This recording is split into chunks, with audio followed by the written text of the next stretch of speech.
Good morning, students. In our previous lecture, we had a discussion on nitrogen family. Today, we are going to take the important compounds of nitrogen. तो सबसे पहले बेटे जो nitrogen का जो पहला compound है जिसको आप डाई नाइट्रोजन बोलते हैं, बेटे इस पर बात करनी है। इसके मेथड्स ऑफ प्रिपरेशन पे बात करनी है और बेटे इसकी जो इम्पोर्टेंट फिजिकल और केमिकल प्रॉपर्टीज पे बात करनी है और बेटे इसके इम्पोर्टेंट यूजेस पे बात करनी है। आइए पहली चीज़ तो आप ये दिमाग में रखो बेटे अपने कि जितने अमोनियम साल्ट हैं बेटे, खासकर जैसे अमोनियम हमने यहाँ लिखा हुआ chromate, it is one of the source.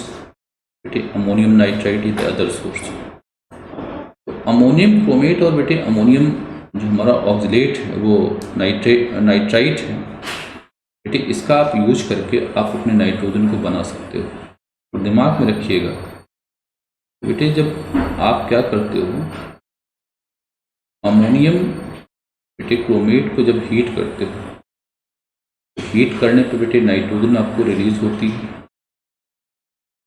बेटे। 4 मोल ऑफ वाटर मॉलिक्यूल मिलते हैं आपको और Cr2O3 बेटे एज द बाई प्रोडक्ट मिलता है आपको।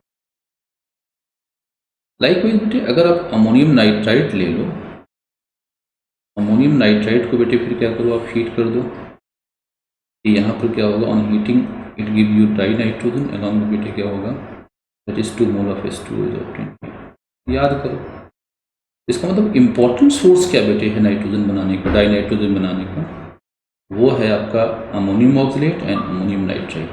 दोनों को हीट कर दिया जाए तो डेफिनेटली यू कैन ऑब्टेन बेटे dinitrogen as a product. एक इम्पॉर्टेंट बेटे मेथड है जिसका हम लोग यूज़ करते हैं अपने नाइट्रोजन बनाने में, उसको बेटे मेटल एजाइड बोलते हैं। जैसे 2 मेटल एजाइड इंपॉर्टेंट है बेटे, एक आपका है बेरियम एजाइड, BaN3 बेटे लिखा जाता है बेटे। दूसरा सोडियम एजाइड, इसको NaN3 आप लिखते हो। अब आप क्या करो बेटे, इनमें आप इनको हीट कर दो। जब एजाइड कंपाउंड को बेटे आप हीट करते हो, डेफिनेटली बेटे आपको मेटल मिल जाती है और अलॉन्ग विद आपको बेटे जो नाइट्रोजन मिल जाता है एज अ प्रोडक्ट। लाइकवाइज बेटे जब आप इसको करते हो तो आपको क्या मिल जाएगा, सोडियम मिलता है और बेटे आपको क्या मिलेगा, 3 मोल ऑफ आपको नाइट्रोजन मिलेगा। तो एक बात तो यहाँ से कंफर्म है, these are the 2 important sources through which we can prepare बेटे the dinitrogen at our laboratory scale. बेटे अगर इंडस्ट्रियल स्केल पे बनाना हो तो हमारे पास एयर जो हमारी होती है, एयर का जो फ्रैक्शनल डिस्टिलेशन करा करके बेटे हम लोग लार्ज स्केल पर अपने डाई नाइट्रोजन को बना सकते हैं बेटे। अब आइए बात करें आपसे फिजिकल प्रॉपर्टी की। बेटे पता है जो हमारी डाई नाइट्रोजन गैस है, अगर हम लोग उसकी फिजिकल स्टेट की बात करें तो बेटे वो गैसियस सब्सटेंस है बेटे, कलरलेस होता है, ऑर्डरलेस होता है और नॉन टॉक्सिक होता है बेटे। और क्या है, ये जो हमारी डाई नाइट्रोजन है बेटे, इसका जो फ्रीजिंग पॉइंट है वो 63.2 है। फ्रीजिंग पॉइंट की वैल्यू बेटे 63.2 और जो बेटे आपका बॉइलिंग पॉइंट है दिस इज 77.2 है बेटे। अब आइए बात करें बेटे हम लोग हमारा जो डाई नाइट्रोजन बेटे उसकी केमिकल प्रॉपर्टीज के बारे में। तो आपको हमने शुरू में बताया था, डिस्कशन में बताया था कि जो डाई नाइट्रोजन है बेटे due to presence of triple bond means बेटे higher bond enthalpy, it is suppose to be inert at room temperature and pressure. जब आपसे पूछे कि नाइट्रोजन इनर्ट क्यों होती है तो आप कहेंगे it contains triple bond and so it have बेटे higher bond enthalpy. Due to these two important better properties, the dinitrogen inert toward chemical reactivity at normal temperature and pressure here। लेकिन बेटे फिर भी हमारी जो डाइनाइट्रोजन है under बेटे आप कह सकते हैं ना कि vigorous condition of chemical condition, बेटे इट अंडरगोज बेटे फॉलोइंग रिएक्शंस, मतलब it can react with the active metals, it can react with the non metals and so on so.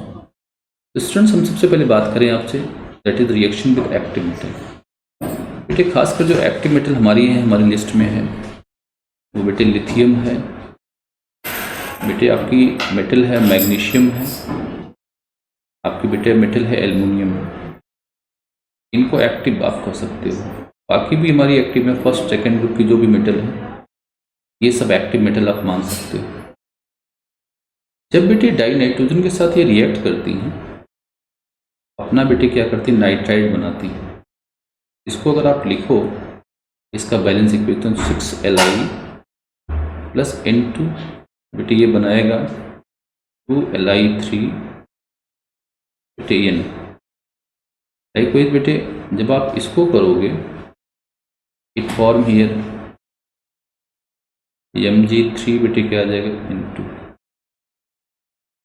Likewise बेटे आपका अगर इसको लिया जाए, एल्युमिनियम की रिएक्शन कराई जाए डाई नाइट्रोजन के साथ, तो बेटे ये जो कंपाउंड मिलेगा आप मिलेगा 2Al_N। इसको बेटे लिथियम नाइट्राइड बोलते हैं, इसको मैग्नीशियम नाइट्राइड बोलते हैं बेटे, और इसको हम लोग एल्युमिनियम नाइट्राइड बोलते हैं। तो आप कह सकते हो कि जब ये रिएक्ट करेगी तो पक्का बेटे क्या करेगी, अपने करस्पॉन्डिंग मेटल नाइट्राइड बनाएगी। ना बेटे इसके बाद बात करें रिएक्शन विद नॉन मेटल, तो दो रिएक्शन हम लेने जा रहे हैं बेटे, एक तो हाइड्रोजन के साथ, दूसरा बेटे नाइट्रोजन के साथ। जब बेटे डाई नाइट्रोजन आपके हाइड्रोजन के साथ रिएक्ट करती है, तो ये बड़ा फैमिलियर इक्वेशन आपके लिए है। इसको बेटे आप लिखते हो 2NH3, दिस इज हियर। बेटे चेंज जो आता है, जो एंथैल्पी ऑफ रिएक्शन है, इसको आप लिखते हो नेगेटिव 46.2 46.1 कह सकते हैं ना, किलो जूल पर मोल है। अब आप समझिए, इसका मतलब आप कह सकते हो कि when nitrogen react with hydrogen it form ammonia according to this equation here. बेटे बात क्या की जाती है, बात ये की जाती है कि ये जो हमारा रिएक्शन है बेटे, जिसके थ्रू हम लोग बताएंगे आपको आगे चल करके कि बेटे हम लोग अमोनिया को लार्ज स्केल में प्रिपेयर करते हैं। इस मेथड ऑफ प्रिपरेशन को बेटे Haber's method of preparation of ammonia बोलते हैं। और हैबर्स मेथड में हम लोग बेटे 1 मोल ऑफ नाइट्रोजन के साथ बेटे 3 मोल ऑफ हाइड्रोजन का यूज करके बेटे 1:3 के रेशियो में बेटे नाइट्रोजन हाइड्रोजन का यूज करके बेटे हम लोग अमोनिया बनाते हैं। और बेटे ये जो प्रोसेस है वो एक एक्सोथर्मिक चेंज है, और ये चेंज रिवर्सिबल है। तो रिवर्सिबल है तो बेटे रिवर्सिबिलिटी का यूज करके हम लोग ये बता सकते हैं कि what are the important condition which can be use to maximize the yield of ammonia. जैसे आपको पता है राइट साइड में गैसेस नंबर ऑफ मोल्स बेटे कम है, तो पक्का आप कहोगे कि सर हाई प्रेशर कंडीशन जो होगी वो इसके मैक्सिमाइज में हेल्प, इसकी यील्ड को मैक्सिमाइज करेगी। दूसरा बेटे क्या आएगा, यहाँ पर जो चेंज है बेटे वो कैसा है, एक्सोथर्मिक है। एक्सोथर्मिक होने के नाते पक्का बेटे जो हमारा यहाँ पे लो प्रेशर की जो कंडीशन है बेटे वो क्या करेगी, वो इसकी बेटे यील्ड को बढ़ाएगी। और बेटे लेकिन पता है जब आप टेम्परेचर लो कर देते हो तो रेट ऑफ रिएक्शन लो हो जाती है। So in order to increase the rate of reaction बेटे एक कैटलिस्ट का यूज कर लेंगे तो डेफिनेटली बेटे ये इसकी रेट ऑफ रिएक्शन बेटे बढ़ जाएगी। So by using all these 3 factors we can maximize the yield of ammonia. तो पहला क्या हुआ, हाई प्रेशर, दूसरा क्या हुआ, लो टेम्परेचर, और तीसरा बेटे यूज ऑफ कैटलिस्ट। तो these are the 3 physical important physical conditions which can be used to maximize the yield of ammonia here. बेटे अब आइए बात करें reaction with oxygen. Reaction with oxygen की बात करेंगे तो पक्का है जब आप नाइट्रोजन बेटे ऑक्सीजन के साथ रिएक्ट करता है तो बेटे क्या बनाता है, वो नाइट्रिक ऑक्साइड बनाता है which can be written in this way here 2NO। देख सकते हो आप बेटे। पता है कि जब एक बड़ी इंपॉर्टेंट बात यहाँ पर बेटे नाइट्रिक ऑक्साइड के बारे में है, अगर आप बेटे गैसेस स्टेट में जो नाइट्रिक ऑक्साइड है इस पर आप MOT अप्लाई कर लीजिए तो आप अप्लाई करके बता सकते हैं बेटे जो NO में जो गैसेस स्टेट का जो NO है बेटे ये क्या होता है, that contains the unpaired electron. तो दैट इज वाई इसकी जो मैग्नेटिक प्रॉपर्टी होगी बेटे वो पैरामैग्नेटिक सब्सटेंस होगा। लेकिन जब बेटे इसी को कूल कर देते हैं तो जो NO है बेटे वो डाइमेराइज कर जाता है। बेटे जब ये डाइमेराइज कर जाता है तो इसके सारे इलेक्ट्रॉन पेयर्ड हो जाते हैं। जब ये कूल करेंगे तो सॉलिड में कन्वर्ट होगा, सॉलिड में कन्वर्ट होकर बेटा ये डाइमेराइज कर देंगे। जब ये डाइमेराइज कर जाएगा तो डेफिनेटली बेटा इसके सारे इलेक्ट्रॉन पेयर्ड हो जाएंगे। When all the electrons of nitric oxide have get paired, definitely nitric oxide in solid state is said to be diamagnetic here. बेटे अब आइए बात करें यूजेस की। बेटे पता है जो हमारा डाई नाइट्रोजन है ये हमको हेल्प करती है बेटे अमोनिया के सिंथेसिस में। तो फर्स्ट आप लिखोगे it is used in the synthesis of ammonia.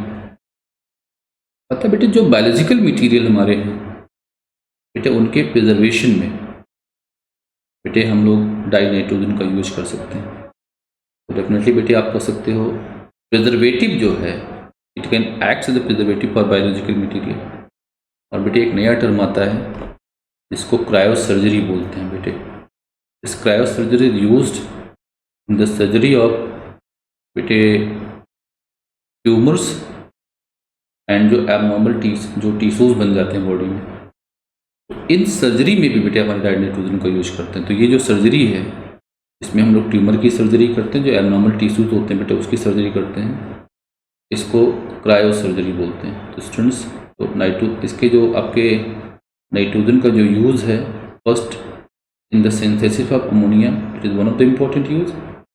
या सेकेंड बेटे इसका यूज़ हम लोग क्या कहते हैं बायोलॉजिकल सिंबल के प्रिजर्वेशन भी करते हैं, तो एज ए प्रिजर्वेटिव भी यूज़ होती है बेटे ये। और तीसरा जो इम्पोर्टेंट यूज़ है वो आपके क्रायो सर्जरी में। Students using all this idea let us try to attempt this 4 problem. Thank you.